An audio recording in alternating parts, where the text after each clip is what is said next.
ایک چھوٹا سا بچے کو ممبر سے جو آواز نکلتی ہے وہ طاقت رکھتی ہے جی یہ ہماری جو جنگ جنریشن ہے جتنی بھی یونیورسٹی کالجز کے طالب علم ہیں محمد علی مرزا کو بڑا اس کی پیروی کر رہے ہیں کائنڈلی نوجوان نسل کو کچھ سبق دے جائے کہ اس فتنے سے کیسے بچا جائے. محمد علی مرزا صاحب چونکہ میں ایک ذمہ دار مقام پر اب بھی بیٹھتا ہوں آپ سب نے مجھے آپ نیچے بیٹھے مجھے اتنے عزت والے اس کا بھی تقاضا ہے. پھر آستانہ عالیہ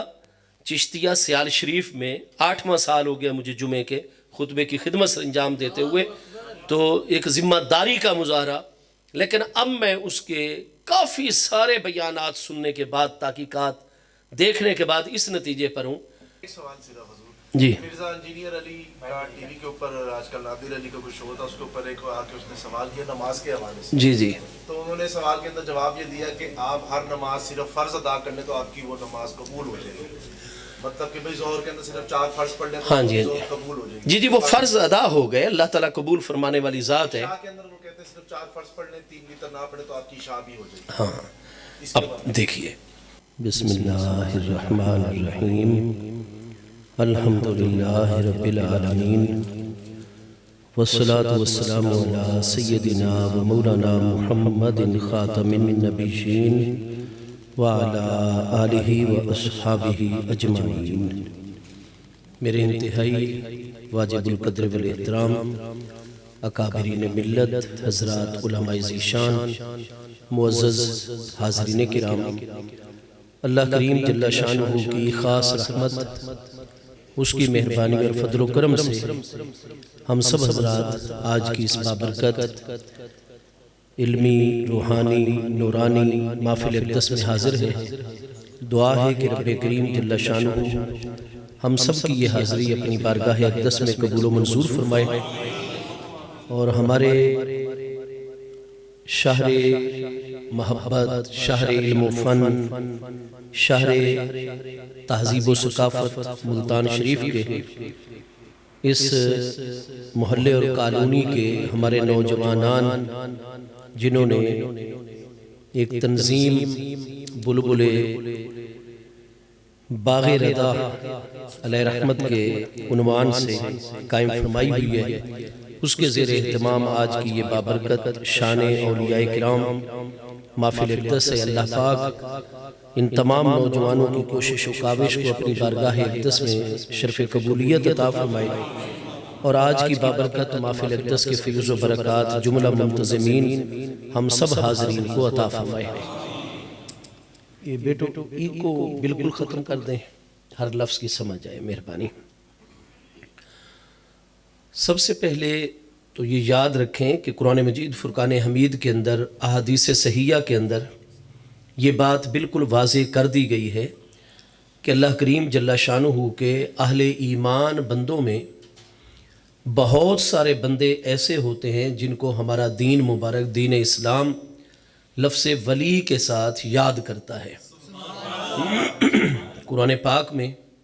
اللہ پاک کا ارشاد گرامی ہے الا ان اولیاء اللہ لا خوف علیہم ولا هم یحزنون. فرمایا کہ خبردار غور سے سن لو. الا جو ہے عربی زبان میں یہ کلمہ تنبیہ ہے. کوئی شخص اگر ایک بات کی طرف پہلے متوجہ نہ ہو غفلت کا مظاہرہ کر رہا ہو اور اسے اپنی طرف مکمل طور پر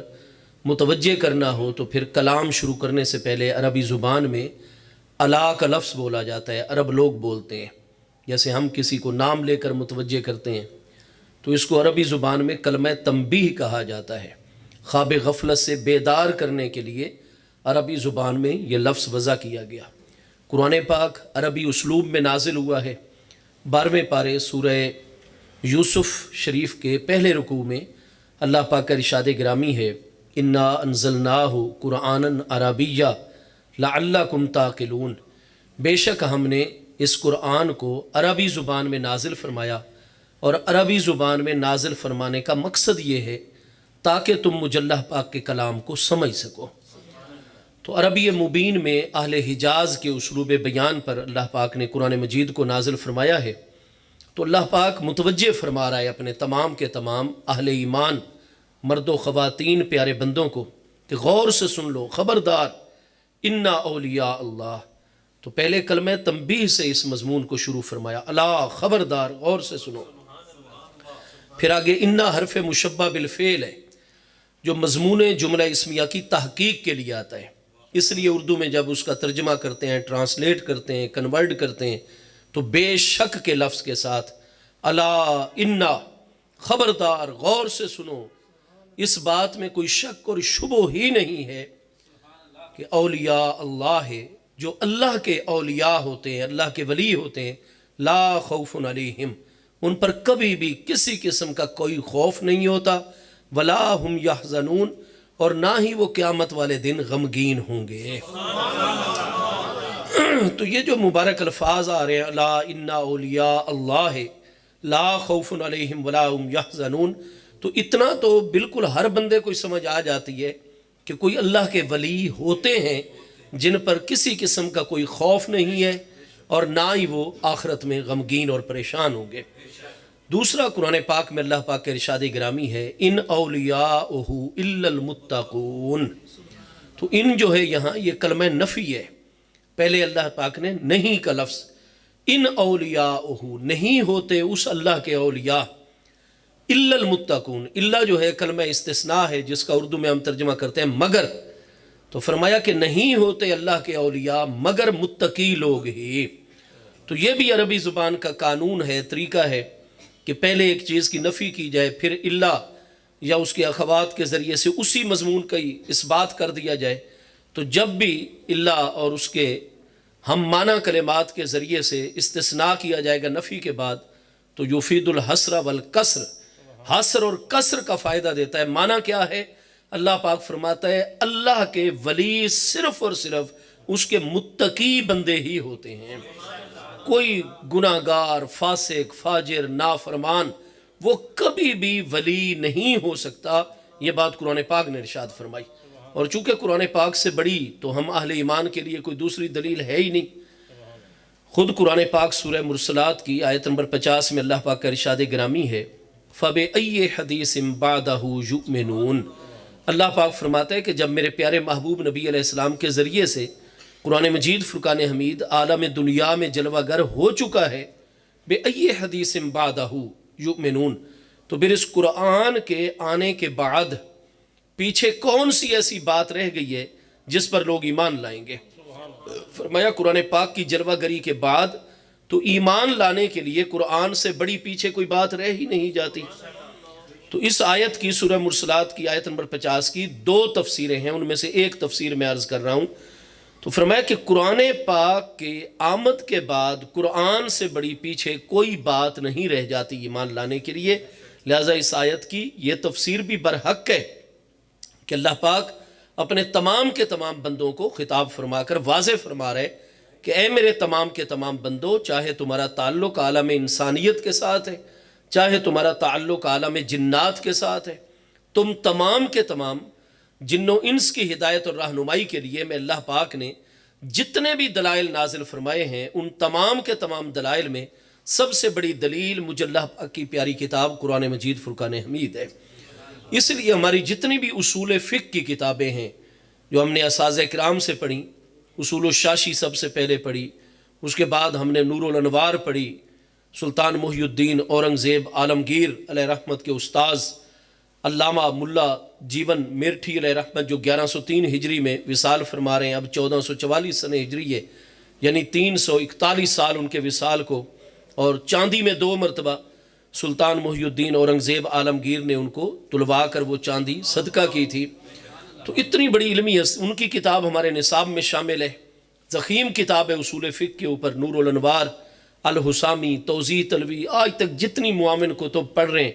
سب کے اندر یہ بات واضح ہے کہ اِنَّ اصول الشرع اربعۃ، شریعت کے اصول 4 ہیں جن میں سے احکام اخذ کیے جاتے ہیں۔ کتاب اللہ تعالیٰ سب سے پہلی دلیل ہے، سب سے پہلی شریعت کی اصل اور بنیاد ہے، تو اللہ کی پیاری کتاب قرآن مجید فرقان حمید ہے۔ تو قرآن پاک سے بڑی کوئی دلیل نہیں، باقی تمام دلائل کا درجہ قرآن پاک کے بعد آتا ہے۔ 4 دلیلیں ہیں، قرآن پاک، سنت رسول کریم علیہ السلام، اجماع امت اور قیاس و اجتہاد شرعی۔ تو باقی تینوں جو دلائل ہیں شریعت کے، حدیث پاک ہے، یا اجماع امت ہے یا قیاس شرعی ہے، ان کا درجہ بعد میں ہے۔ ان ادلہ اربع یعنی چاروں کی چاروں دلیلوں میں جو سب سے بڑی دلیل ہے وہ اللہ پاک کی پیاری کتاب قرآن مجید فرقان حمید ہے۔ اور جب قرآن فرما رہا ہے کہ اللہ کے ولی ہیں، اللہ کے اولیاء ہیں، اس لیے علامہ ابن تیمیہ تک جو بڑے شدت والا ذہن رکھتے تھے اور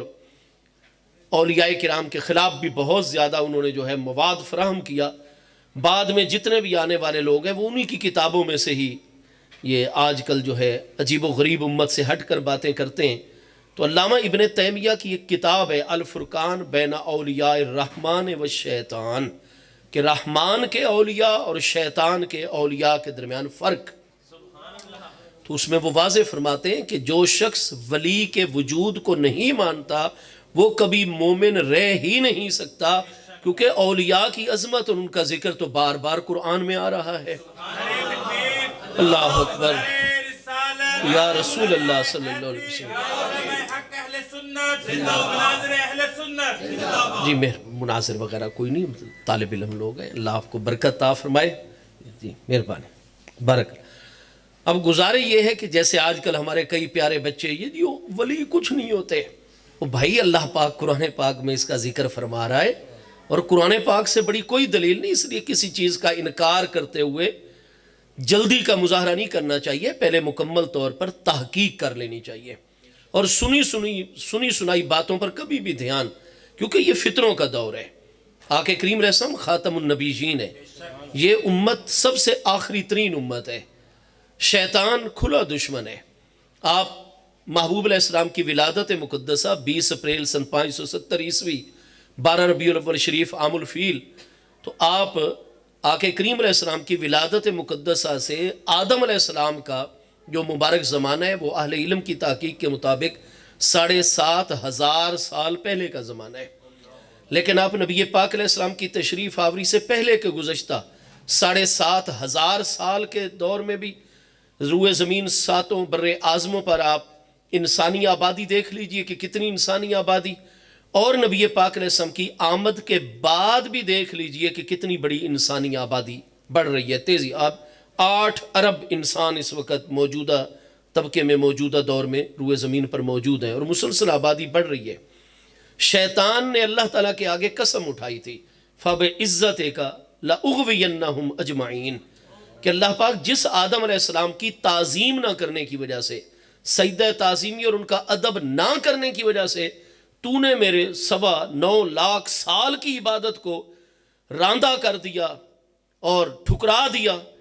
تو میں بھی اس کے ساتھ اور اس کی اولاد کے ساتھ پوری دشمنی اختیار کروں گا، چونکہ تو نے مجھے مہلت دے دی ہے قیامت تک، میں کچھ بھی کروں تو نے مجھے پکڑ نہیں کرنی۔ لہٰذا اللہ پاک بے عزت کا، مجھے تیری عزت کی قسم ہے، لَأُغْوِيَنَّهُمْ، لام تاکید نون تاکید سکیلا، 3 تاکیدوں کے ساتھ مؤکد اور پکا کر کے اس نے، اور پھر قسم بھی شروع میں اٹھائی ہوئی ہے کہ میں تمام کے تمام انسانوں کو اغوا کروں گا، راہ حقیقت سے انہیں گمراہ کروں گا اور ہٹاؤں گا۔ ساتھ ہی آگے کا الا عبادک منہم المخلصین، لیکن ہاں اللہ پاک میں یہ بات مانتا ہوں کہ وہ بندے جو مقام اخلاص پر فائز ہوں گے، تیرے ان مخلص بندوں پر میرا کوئی داؤ پیچ نہیں چلے گا، اور مقام اخلاص پر جو فائز نہیں ہوں گے باقی تو سارے کے ساروں کو میں اپنے ساتھ جہنم میں لے کر جاؤں گا۔ وہ جنوں میں بھی شیطان ہوتے ہیں اور انسانوں میں بھی ہوتے ہیں۔ قرآن پاک آخری پارے